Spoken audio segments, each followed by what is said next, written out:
Os anjos podem se comunicar conosco através de sonhos? Essa é uma pergunta. Outra pergunta, o purgatório está na Bíblia? Se sim, onde na Bíblia que está a verdade do purgatório?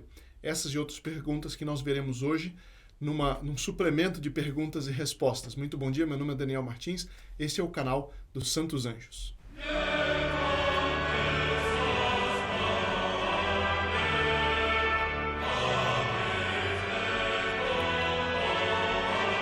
Salve Maria, muito bom dia a todos que nos acompanham. Eu prometi na sexta-feira passada continuar respondendo a algumas perguntas que não deu tempo na nossa sexta-feira de perguntas e respostas. E a primeira pergunta é de Jacques Maia. Boa tarde, os sonhos podem ser uma mensagem dos anjos, de Deus ou de Nossa Senhora? Quando eu peguei o resultado do exame de câncer, cheguei em casa e chorei até adormecer. Tive um sonho em que Jesus aparecia entre as nuvens e eu pedia para me curar. Ele estendeu os braços em minha direção e disse, você está curada. Eu acordei tranquila e feliz com o sonho, depois teve sinais, etc. De fato, estava curado, ou o exame não deu negativo depois, enfim. E a pergunta é, os sonhos podem ser uma mensagem dos anjos? Bom, a resposta direta é sim, os anjos podem se comunicar conosco através de sonhos. Isso, inclusive, está na Bíblia, está na Sagrada Escritura. Quantas vezes os anjos apareceram na Escritura, por exemplo, para São José. O anjo apareceu em sonho para São José, creio que mais de uma vez, e comunicando, leve o menino Jesus para o Egito. Então, essa possibilidade existe. Ela acontece com frequência e aqui nós devemos distinguir duas coisas. Normalmente, os anjos se comunicam conosco através das causas segundas. O que é isso? São as circunstâncias. Eu já expliquei em algum outro vídeo, eu resumo aqui. Do latim circunstância. O que é circunstância? Circumstare. Aquilo que está em torno de nós. Tudo aquilo que nos rodeia pode ser uma maneira indireta do anjo da graça de Deus Nosso Senhor se comunicar conosco de alguma forma. Repito, não é uma comunicação direta, não é um pássaro que vai abrir a boca ou uma mula, igual a mula de Balaão na Bíblia, que vai falar. Não é isso. Seria uma comunicação quase que direta, né? Mas é através de símbolos, através de impressões muito fortes que podem me indicar alguma coisa. Então, eu dei já um exemplo uma vez que estava no trânsito e de repente apareceu um outdoor assim imoral e ficou aquela imagem indecente na cabeça e fica a tentação. E a tentação era muito forte e de repente tem que dar uma freada brusca do nada, porque aconteceu alguma coisa, apareceu um bicho na frente, enfim, e eu freio, né? E aquilo me tira a imagem imoral, indecente, que estava na imaginação ali tentando fazer com que eu consentisse. Isso é um exemplo, né? Pode acontecer, já me aconteceu várias vezes coisas nessa linha. Então, quando a gente dá aquela freada, pode ter sido o anjo da guarda, que ele sendo anjo, tendo uma natureza muito superior à nossa, né, arranjou as circunstâncias de maneira que aquele coelho, ou enfim, ou aquele fato tivesse acontecido ali, me ajudando a tirar aquele negócio da imaginação, aquela cena imoral da imaginação. Isso pode ser o anjo da guarda? Não só pode, como muitas vezes é. Porque muito mais do que evitar acidentes, que o anjo faz, ele tenta evitar que eu caia no pecado, que é muito mais importante. Então, se o anjo pode fazer isso, ele pode, através de imagens que apareçam no sonho, também indicar, insinuar ajudas, assim como o demônio também pode utilizar disso. Mas, normalmente, em 99% dos casos, isso será de uma forma indireta, porque eu tenho na minha cabeça dados que eu recebi através do senso, dos sentidos, do olhar, coisas que eu ouvi e que não prestei muita atenção, mas que às vezes à noite voltam, né, durante o sonho, involuntariamente voltam a uma sucessão de imagens na minha imaginação, um sonho, enfim, como os especialistas poderão dizer exatamente o que acontece no cérebro, mas é um sonho. Assim como os anjos podem utilizar circunstâncias do dia a dia para nos ajudar, eles podem também utilizar circunstâncias naturais envolvidas no sonho para me ajudar. Isso que pode acontecer com muito mais frequência. Agora, pode acontecer uma comunicação direta? Pode. O único cuidado que a gente deve ter é que sonho, a gente deve desconfiar muito de sonho, porque pode ter sido algo que nós imaginamos antes e que nós sonhamos porque ficou trabalhando na nossa cabeça antes. Então, o sonho a gente deve tomar, quando veio uma coisa assim muito direta, pode tomar como uma graça de Deus, mas é preciso tomar com prudência como uma possível, talvez seja. Quando a gente coloca um talvez, a gente não põe o sonho como o norte da nossa vida, mas como algo que pode ajudar ou não. E se a gente tem muita tendência a dar importância a sonho, normalmente não será uma coisa dos anjos, pode até ser alguma coisa do demônio, ou pode ser simplesmente produto da imaginação. Por isso que a prudência nos manda tomar os sonhos como uma coisa que, se forem uma comunicação dos anjos, a gente toma como um auxílio bem secundário, como uma coisa secundária na nossa vida. Uma decisão importante que a gente tem que tomar, nunca tome com base simplesmente num sonho. Pode ser que a gente está tomando uma decisão, tem muitas coisas a favor daquela decisão, mas tem um resto de dúvida, a gente sonha uma vez, sonha duas, bom, pode ser um empurrãozinho que o anjo esteja dando, mas pode ser também do demônio. Então é preciso ter muita sabedoria para saber discernir isso. Não sei se está claro, mas o senhor está complicando a coisa, então quer dizer que eu não posso acreditar nos meus sonhos? Tendo essa prudência, pode ser que muitas vezes o sonho seja o caso.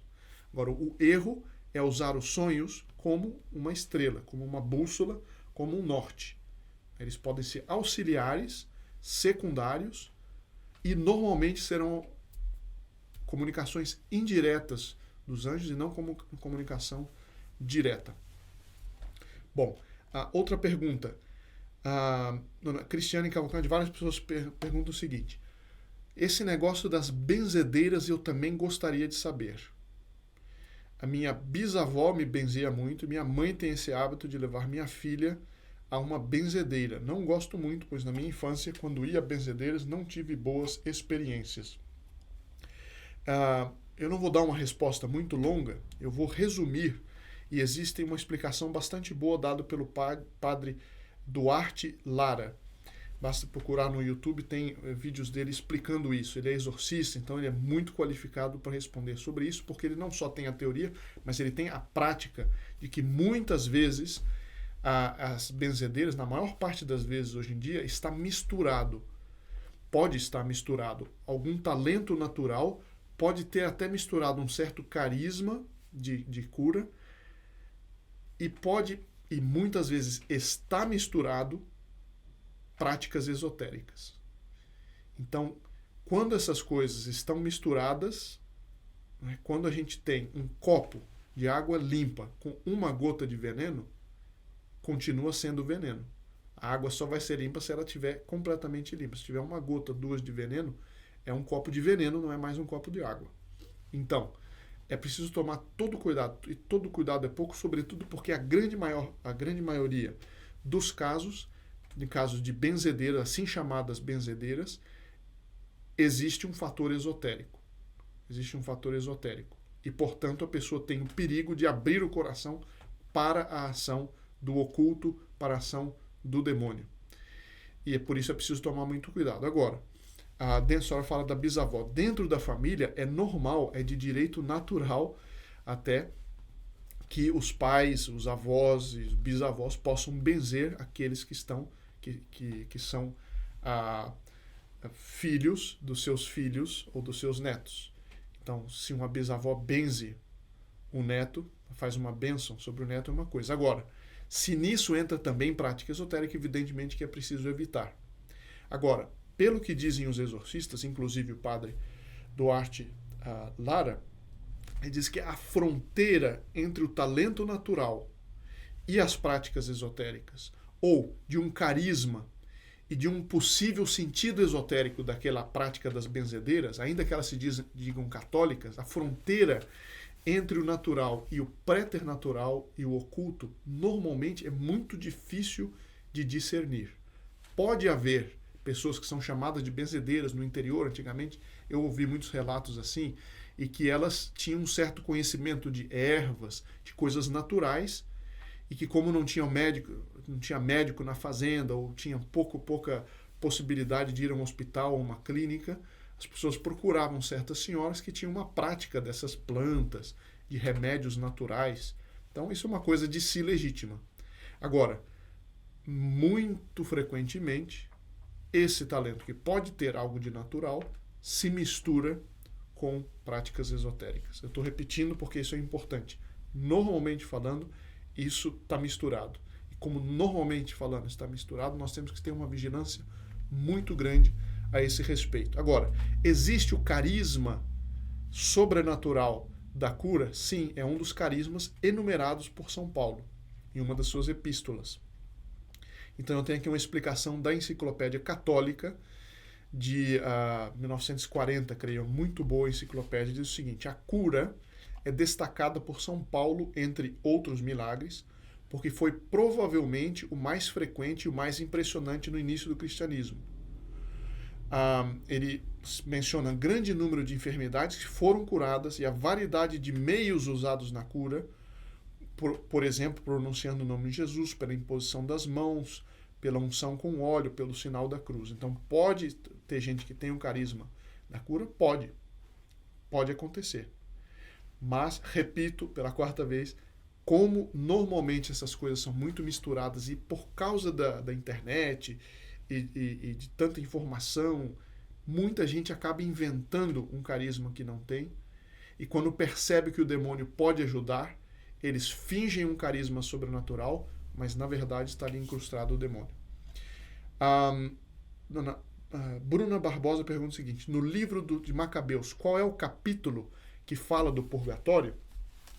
E eu tenho aqui para terminar as citações. No livro dos Macabeus, é o segundo livro dos Macabeus, capítulo 12, versículos de 39 a 46.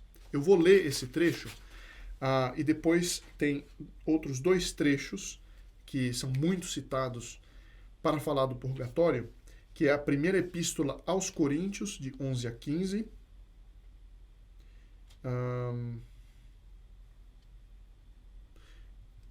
Exato.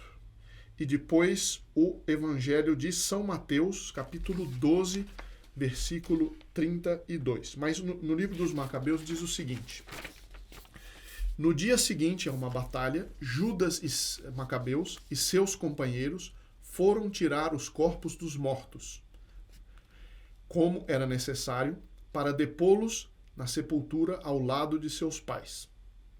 Ora, sob a túnica de cada um, encontraram objetos consagrados aos ídolos de Jânia, proibidos aos judeus pela lei. Então, os judeus estavam ali, dominados por esse povo, e numa batalha, vários morreram, e quando Judas Macabeus, que era justo, e seus companheiros foram pegar os corpos para enterrar, etc., acharam instrumentos pagãos, que eram proibidos aos judeus pela lei. Todos, pois, reconheceram que fora esta a causa de sua morte. Bendisseram, pois, a mão do justo juiz, o Senhor, que faz aparecer as coisas ocultas, e puseram-se em oração para implorar-lhe o perdão completo do pecado cometido. O nobre Judas falou à multidão. Lembre-se, é Judas Macabeus, no Antigo Testamento, não tem nada a ver com Judas Iscariotes. Exortando-a a evitar qualquer transgressão, ao ver diante dos olhos o mal que havia sucedido aos que foram mortos por causa dos pecados. Em seguida, fez uma coleta. Veja que interessante. Fez uma coleta de dinheiro, enviando a Jerusalém cerca de 10.000 dracmas, que era a moeda da época, para que se oferecesse um sacrifício pelos pecados. Belo e santo modo de agir, decorrente de sua crença na ressurreição, porque se ele não julgasse que os mortos ressuscitariam, teria sido vão e supérfluo rezar por eles. Mas, se ele acreditava que uma bela recompensa aguarda os que morrem piedosamente, era esse um bom e religioso pensamento. eis porque ele pediu um sacrifício expiatório para que os mortos fossem livres de suas faltas.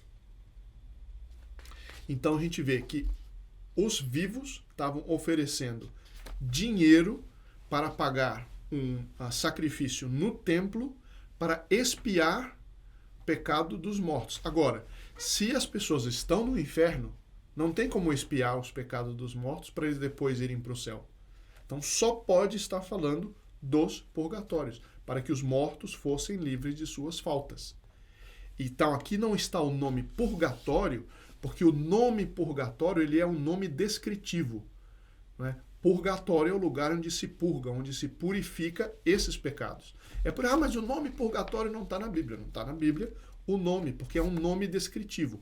Como aqui não dá um nome para esse lugar, então a igreja chama esse lugar descrito aqui pela função do lugar, que é purgatório. Assim também, Nossa Senhora, ela talvez não tenha usado a palavra escapulário, porque escapulário vem aquilo que recai sobre as escápulas. Então é um nome descritivo do objeto escapulário. Assim, purgatório é um nome descritivo do que aquele lugar faz. E é por isso que não está na Bíblia esse nome. Mas está a realidade do purgatório, a existência, duas coisas. A existência do purgatório e de que é possível os vivos diminuírem e expiarem pelas faltas dos que estão lá. E esses são também dogmas definidos, creio que pelo Quarto Concílio de Latrão, dogmas definidos pela Igreja. Espero que isso tenha respondido mais essas perguntas. Tem mais algumas que nós vamos ver depois, junto com as outras, na sexta-feira. Muito obrigado e até o próximo vídeo, se Deus quiser.